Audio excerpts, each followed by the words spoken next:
How you doing? I'm David D. This is PRM. Let's do another video. So, FBI Director Christopher Wray was on Capitol Hill today at a Senate hearing concerning the events of January 6th, the insurrection that was led by Donald Trump on the Capitol building that led to at least 5 deaths, over 200 arrests, a nation shocked and asking questions. So there he is up on the Senate hearing and answering questions from senators. And the question was brought up, were any of these insurrectionists members of Antifa? I think they said members, which is silly because Antifa isn't an organization, it's an ideology. But were any of those people on the Capitol Hill Antifa people parading around as Trump supporters, as, you know, a lot of right-wing media and right-wing Congress people are claiming? And Christopher Wray, director of the FBI, said, not to our knowledge. It's not a thing. It doesn't exist. And most of us know this, but it's just like, okay, it's good to get clarification from the top. Because these same conspiracy theories were floating around Charlottesville. Like, they were just trying to blame Antifa for anything. And they actually showed up to Charlottesville. But they weren't even on the grounds. They weren't anywhere in sight. So that's clear.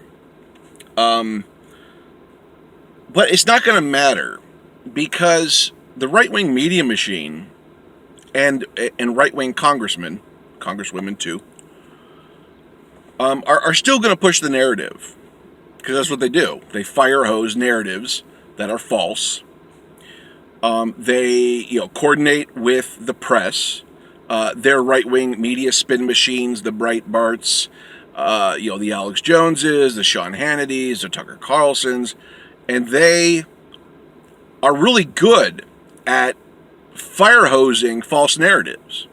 So even though we have clarification, even though that you're a person who reasons honestly, and you know that Antifa people had nothing to do with the insurrection, there's still going to be a fire hosing of false narratives on every right-wing media outlet, from every right-wing congressperson, and they're going to maintain this.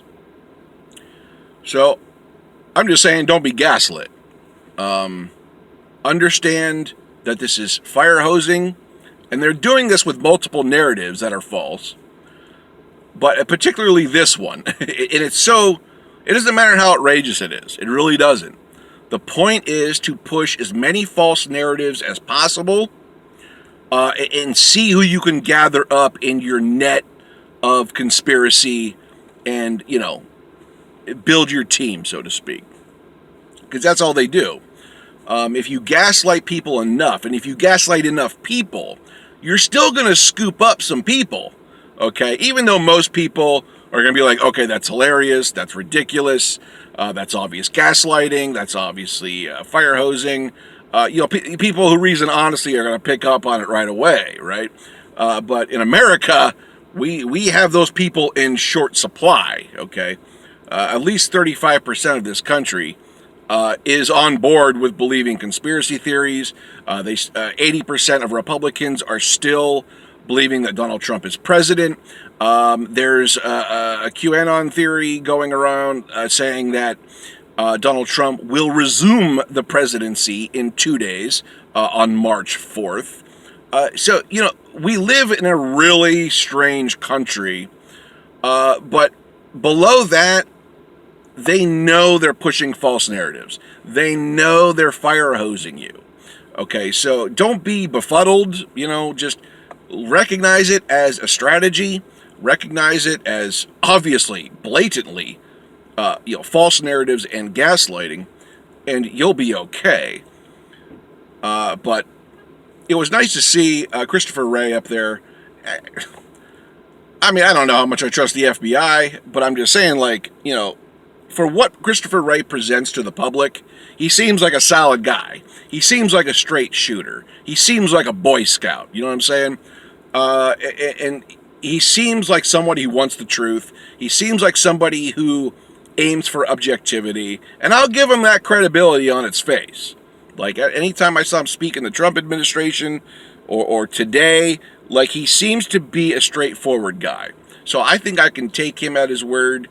And obviously I didn't need him to today, but I think just in general, I think he's really a straight shooter type of person. But that aside, obviously, there was no Antifa coordination with January 6th. These were Trump supporters. These were anti-government, right-wing militias, white supremacists, yada, yada, yada. The overlap is endless with how disgusting they are. But rest assured, right-wing media will keep going to bat and fire hose the narrative that it was Antifa. Man, they are adamant. I'll give them that. Like, they don't give up. But they can only gather so many people doing this because most people aren't going to go along with it.